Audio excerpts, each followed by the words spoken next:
A few months ago, Rick and I were on the phone. We were just catching up, talking about our personal lives, our professional lives, what we've got going on with our businesses. And I got to talking about my P2000 SK and the challenges I was having with just wanting a little bit more performance out of my DASA gun.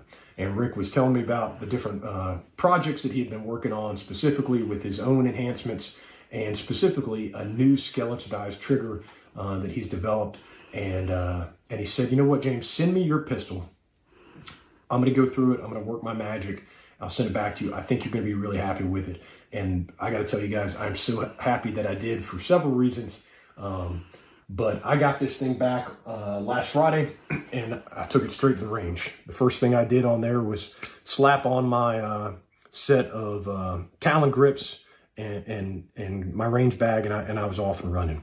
But I've never put any aftermarket stuff in my guns. I've never sent any of my guns off and had some custom gunsmithing done to them, partly because I'm stubborn. And I've always believed that I need to focus on the training first.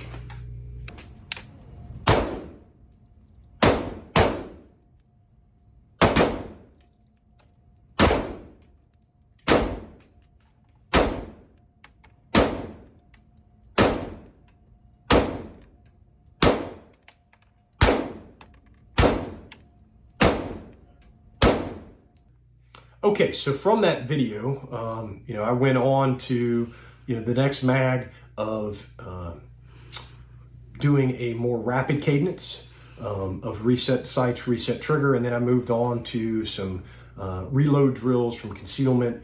But even after about 150 rounds, I was incredibly pleased with the work that Rick had done.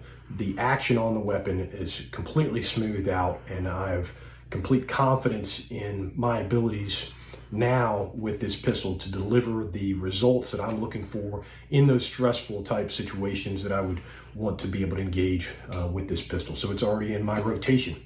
Let's talk about what he was able to do and how those performance updates, translated onto, the paper.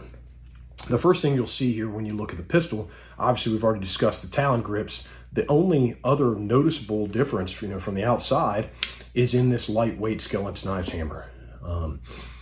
He's designed it to look very much like a 1911, commander style hammer. I think that's very cool. I've got some 1911 background. I really like that. It is non-obtrusive, meaning it doesn't get in the way of my decocking. It's got just enough purchase here on the top to manually cock it back if I need to. And it doesn't present a snag hazard when I'm drawing it from concealment. Really nice feature.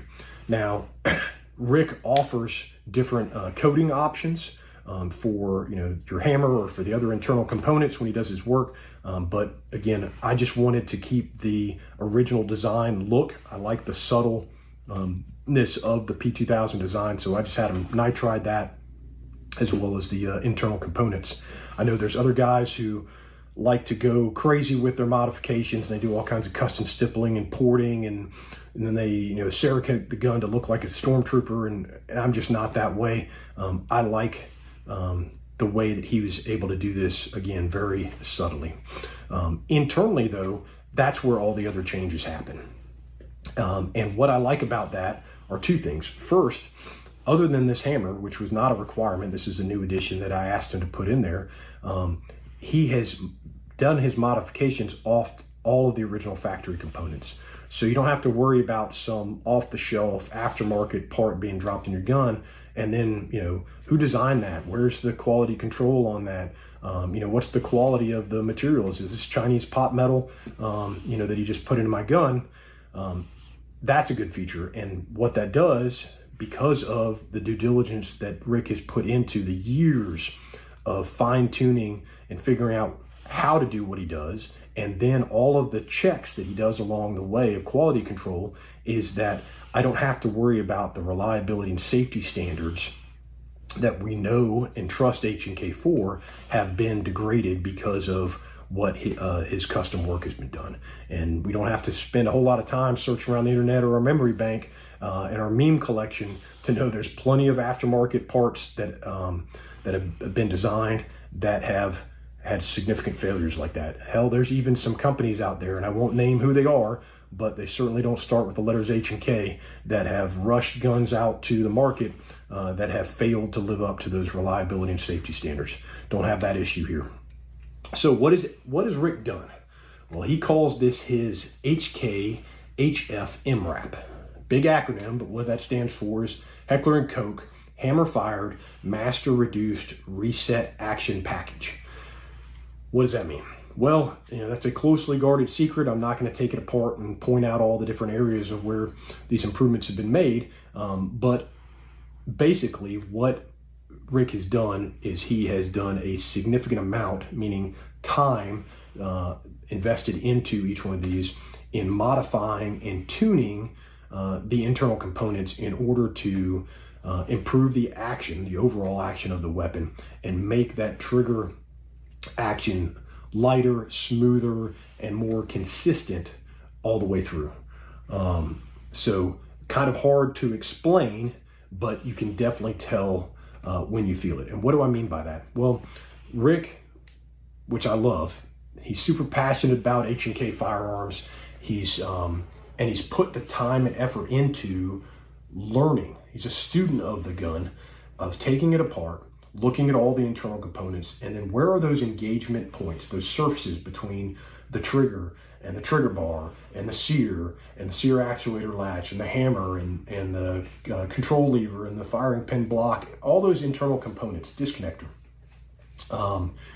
And he has looked at those engagement surfaces and found, where can I tune this? Where can I modify that to make that break a little cleaner, to make that reset a little shorter, more responsive, to eliminate some weight out of this trigger pull in this area, to remove grittiness or stacking, and all that has been done here. So again, it's not something that I can just point to and show you here on the gun. It's something that you have to understand, but I'll do the best I can on video from the trigger pull. So let's talk about DASA. This is where I wanted the improvement to be made the most. I've got my initial, just taking the slack out of the trigger, but once I get on there for the DA pull, it is one smooth trigger pull all the way through. There's no stacking, there's no grittiness, there's weight to it, which is what I wanted, but it's not nearly the weight that it was, from the factory. And the smoothness allows me to get on the trigger as I'm presenting the weapon out, start to take the slack out of it, and then just simply roll straight through. Then you get to cycling, and now your reset is incredibly short and incredibly responsive. It pushes back out with force.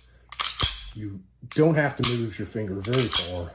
And what that means is, again, as demonstrated in the video, with a good solid grip, I am able to reset my sights and reset my trigger incredibly fast. My split times are incredibly fast, which means I can deliver my rounds more accurately and more responsively. And that's what I want to do in a concealed carry type situation. I'm not taking one shot. I'm putting as many rounds that are necessary in order to incapacitate that threat. And I need to do that as fast and accurately as possible. So that's your master reduced reset action package from Rick on hammer fired guns. And this is available for both your DASA gun as well as your LEM variant P2000s and P30s. And this new skeletonized hammer is a option that works on both the P2000 and P30s. And I know that in order to get to that next level and really find the performance capability that I want to have out of this gun, well, I'm going to have to reach for some extra help. And that takes me to my last portion of this video, and that's talking about Rick and what he does at Lazy Wolf. I'm a huge proponent of this type of capability. We should definitely take advantage of those opportunities when we have them. Rick is incredibly dedicated. He's been running Lazy Wolf now for over 10 years. Before that, being with Gray Guns, he's got experience beyond that. Beyond being an incredibly passionate H&K enthusiast, he is incredibly OCD, which I love, and has really dedicated the time, the weekends, the late nights in order to make these things happen. So in order to wrap all of this up, I would also give a public service announcement that this is not a paid endorsement.